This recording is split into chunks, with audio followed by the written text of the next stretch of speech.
All right, hello everyone. So I wanted to make this video to quickly just talk about the fact that GGG is actually nerfing stuff in the background. So a lot of people think that this patch, 0.3, is the patch of great buffs and superpower and all this fun stuff, which it is. It is. But there are nerfs coming in. GGG is adjusting numbers. GGG is changing things. And this video, I'm going to talk about exactly what. So if you go down to the bottom of the skill tree, bottom of the patch notes, there's actually updates to patch notes. And this has been happening for the past couple of days. So we're going to go over all of them, starting from the most recent changes. So recent one is they added this line in, like this. They always add this line in to continue to improve sound, even that. So they just forgot to add the line in. Now, one big nerf is to whirlwind. So before, if you've played a whirlwind build, you put this ground effect, you use whirlwind, whirlwind goes forward and it maintains that ground effect. Now, that ground effect is only in that whirlwind for 4 seconds and then the whirlwind goes back to normal. I don't know why they had to do this, but okay. Witch Hunter got a massive, potentially massive buff, where now it has 100 additional passive skill points, which is going to be insane. This will essentially make it so you can have two whole different builds baked into one character. So you have one character with one passive skill tree. So if you're going Merc, you have one tree going maybe this way for crossbows and projectiles and elemental damage, and you can weapon swap into a whole different character that maybe uses a mace or a mace and a shield or war cries or something else, and just go all the way here. Or you can have a character that just has a banner and you can slam down a banner or something with your weapon swap. So it's pretty insane. You have two whole characters. That's going to be pretty potent. That's the only thing with Witch Hunter. Besides that, we also have some change to unique items. So the Ice Tomb unique body armor now gains Cold Thorns equal to your maximum mana. Okay, who cares? A good change to item bases. Crackling, Arcing, and Bolting Quarterstaffs now have some inherent fizz damage as well. So if you didn't know, these bases only had lightning damage. Now they have some fizz. Same thing with the Occultist, Adherent, and Fanatic bows. These used to only have chaos damage. Now they have inherent fizz and chaos damage. So besides that, you also have some interesting changes to the user interface. So these aren't really that important, but it's like, hey, if you were using keyboard and mouse or WASD, now you have a choice to have your abilities be ground targeted. So targeted right over your cursor, or cursor targeting, where it's in the direction of your cursor. So you can choose that. There's a keep sprinting option, which is basically pretty good. So you no longer need to hold down the dodge button to sprint. It's going to be basically a toggle. So once you start sprinting, you can release the dodge button and you'll keep going until you stop moving or you use a skill. And then we have a button. This is a huge one, by the way.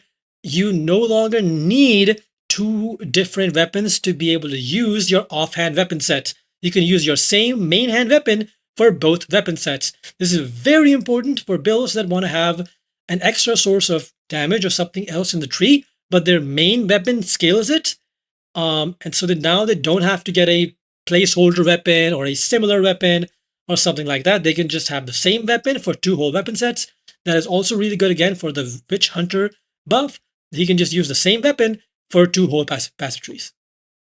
Besides that, we have a small buff to the new Ignite system. So things that ignited targets but didn't hit them, like Flame Wall, now they can ignite targets at 50% flammability instead of 100% flammability. Accuracy fall-off penalty is now bigger. So this used to say 2 meters to 12 meters. Now it's 2 meters to 9 meters. So 9 meters away, your accuracy falls down to 90%. Cold Snap has been reworked. Pretty big rework. This used to be able to be casted on orbs as well. Orb of Lightning, Orb of Storms, or Solar Orb, or whatever. Now it cannot be It can only be cast on frozen, shocked, or ignited enemies. But the cold explosion now deals 50% more damage against unique enemies. So that's going to be a very, very big buff if you consume a freeze on a boss. So besides that, Electrocuting Arrow, the ability that Deadeye wanted to use, got a nerf, quite a substantial one. It went from this 302 to 572 from gem level 5 to 20. It's basically half. They halved the damage, guys. They 50% nerf to Electrocuting Arrow. Get fucked, Deadeye. I'm sorry, but yeah. Attack speed is also now slower. It is 80% of base, so not only did they reduce the damage, they also reduced the attack speed of the gem. So they're just gutting this all around. They did reduce the mana cost. How sweet. And now quality provides hits against targets with attached rods to gain additional damage, which is okay, I guess. Frostbomb got a small change, but now it has a limit of 1. I didn't even know Frostbomb didn't already have a limit, but okay, now it has one. Roa Mount now has a thing where if you have heavy stun buildup while you're riding the mount, you now start decaying that heavy stun buildup if you didn't get hit for 2 seconds, which is honestly kind of good. Because before, you had to dismount and remount your Roa to remove that stun buildup, which is kind of annoying, but it's good that they fixed that. Besides that, they destroyed Arcane Surge. This used to be a 10% more cast speed buff, now has 50% increased cast speed. This heavily hurts Stormweaver and any Archmage build that's going with Arcane Surge for a bunch of cast speed. Spark builds really feel sad about this because Spark really needed cast speed. But yeah, Arcane Surge being hurt like this blows. Besides that, armor piercing rounds, quality now breaks 20% armor instead of 30. Combat Frenzy nerf gives you 10% chance to gain an additional chance instead of 20. Really big nerf there to Combat Frenzy. Blood Hunt, I don't really know if there's a nerf or a buff. Now it causes Life Law instead of unscalable damage. I do think you can scale Life Law. This should be a buff. Dark Effigy now no longer inflicts Wither. Now it has increased radius.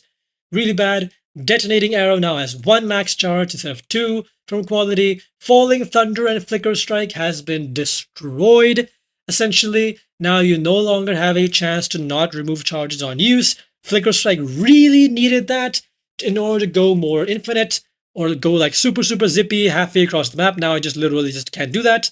Now it just has more damage, which is very sad for a Flicker Strike enjoyer. You can still play it, but it's weaker. Freezing Salvo now has more delay because quality before used to have less delay between missile accumulation. Now it just has more freeze buildup. This could be a buff for people using this just to freeze a boss and then snipe him. But that's that. On that note, Snipe also got nerfed, by the way. Snipe's base damage got nerfed. We'll get to that in a moment. Hand of Chayula, quality now does something. It just has some increased magnitude of curse. That's okay. Mantra of Destruction now has 0 to 1 fewer combos instead of 0 to 2. Again, nerfs to quality all around. Overwhelming Presence now has 15% increased magnitude instead of increased base effect. Also a nerf.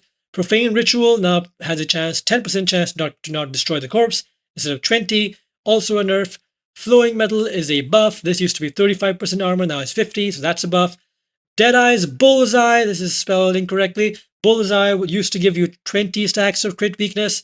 When you consume mark, now it gives you 10, so now you have to hit something twice to get max crit weakness, which is a nerf. Big nerf to Snipe, by the way, because Snipe initially just wanted to consume 1 to freeze, and then boom, big snipe, big damage. Now you have to hit them twice, so you have to ramp and then freeze and then snipe. So Into the Breach got a buff. This now has 50% increased effect remnants. That's good. Demon Flame got a buff. This is the buff line right here. Life loss is now lower beyond gem level 20. Arc got a something. It got a slight adjustment, not a nerf or a buff. So instead of having 2% more damage for each remaining chain, now quality just gives additional chain. So that's better for clearing, weaker for single target, I guess. Bone Shatter, big nerf. Shockwave now deals 50% more damage against unique enemies. This used to be 100%.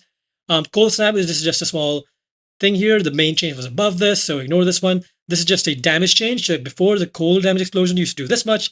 Now cold does this much, but then they rebuffed it to cold now doing 50% more than uniques. So this just balances out on uniques. Elemental Sundering. Pulse can now consume 20 elements, previously 9. So this is a huge buff to Elemental Sundering. Cold Explosion now deals 40% more damage. I don't know why they love cold so much. They just kind of do, I guess. The cold one deals more damage by base, and then it does 100% more against uniques. Fragmentation rounds. Before, this had just have more radius now, and they also have more damage against unique enemies. Same thing for Freezing Salvo again. I don't know why they wrote this again. Living Bomb now has way more damage on the high end. So that's pretty good. And the funny part about Living Bomb, by the way, is the explosion at lower levels went from 30 to 46 to 31 to 46. Wow.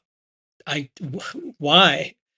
Anyway, Magma Barrier now gives you 5% increased block chance with quality instead of infusing your shield with magma. So that's pretty good. Skeletal Brutes got a big buff. Now they have Bone Shredder attacks now deal 50% more damage on the initial strike and 100% more damage on the shockwave. So that's going to be pretty damn good. And quality also got buffed. Now quality is doing 40% more stun build up instead of 20. Here is the snipe nerf. So snipe was used to have 100%, 1000% damage on the high end. Now it's 936%. So that's pretty weak. It still does have the more damage against frozen or stun, but it's just the base damage is a little lower now at max level. Supercharged Slam now has less quality, less maximum charges per quality. Toxic Growth, the new skill gem that they added in, the reworked one, now has a little bit more damage from the pustules at the lower end, and 100% more damage at the higher end, because this is a big buff, by the way. But that's pretty much it. But it also now has the barrageable tag, so now you can support this with barrage. Again, this is this.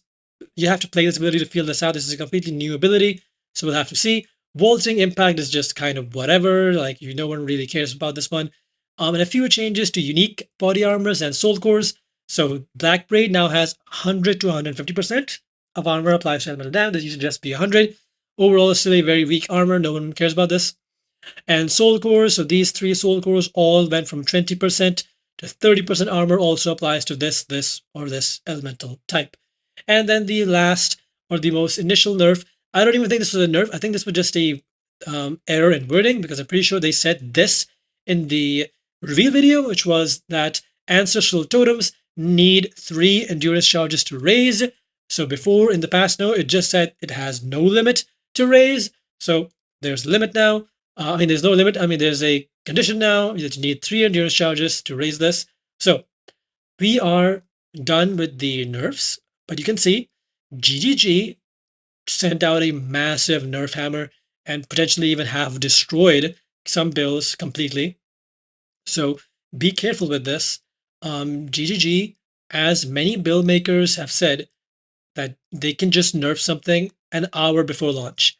That is why, if there's any build maker that has made a build guide, please be careful when you're following it. Make sure that they're updating the build guide. Make sure that you read the patch notes, you read the nerfs, and you see what's up. If there was any electrocuting arrow build, now that build, not only does it do half the damage, it also has slower attack speed. So keep this in mind, guys. It's going to be risky. It's going to be super, super sus. So don't follow any build guides. Just follow a generic class strength thing. I will have a video up in a couple of hours after I upload this, where I'll go over a full tier list. I've already made a tier list. I've already done this. So that tier list, you should go based off of my tier list or someone else's tier list, where you just start a strong class, and then you wait until people feel out the passage tree, they feel out the skill changes, they feel out the support changes, and then you commit to a build. Otherwise, just be careful. And again, we are still 50 hours away from launch. GGG could just straight up launch another nerf hammer right off the bat. Who knows? But that is it, and that is all. I hope this was helpful, and bye-bye.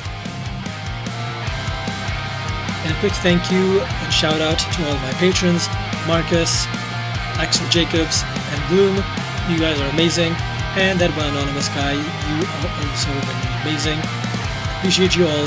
Thank you, and bye-bye.